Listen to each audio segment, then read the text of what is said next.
I work security at Disney World. Well, I did.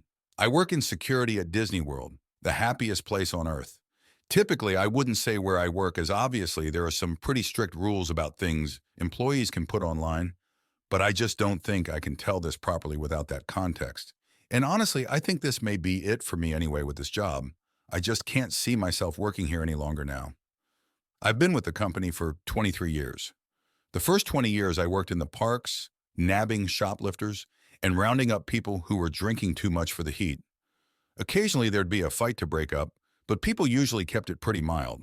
The heat and walking was getting too much for me the last few years, so I asked to be transferred somewhere with AC, and the company moved me to one of their resorts. While the working conditions were 110% better as far as climate and comfort go, the guest issues were trickier, mainly domestics. I guess the expensive and stress of vacation got to a lot of people, and I'd be called by neighboring rooms because some mom and dad were yelling at each other.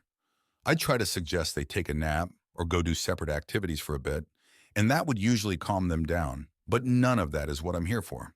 I've got to get this out while I have time. 3 days ago, I got a call from management. Apparently, a couple of days before that, housekeeping had went into a room that should have been turned over that day. Turned over is when one guest leaves by about 11 a.m. and the next guest checks in around 3 p.m. And all of the guest items were still in the room. Housekeeping made a note of it and moved on. But during the next 2 days when they entered the room, everything was still there and untouched. I went to check it out, and sure enough, there was an empty room full of luggage, clothes, snacks, some toys, everything a family would need for vacation.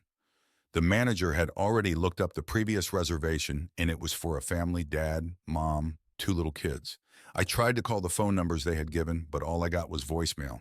We were a bit stumped, so I made the call that housekeeper could clean the room and take the family's personal items to be held until we got in contact with someone.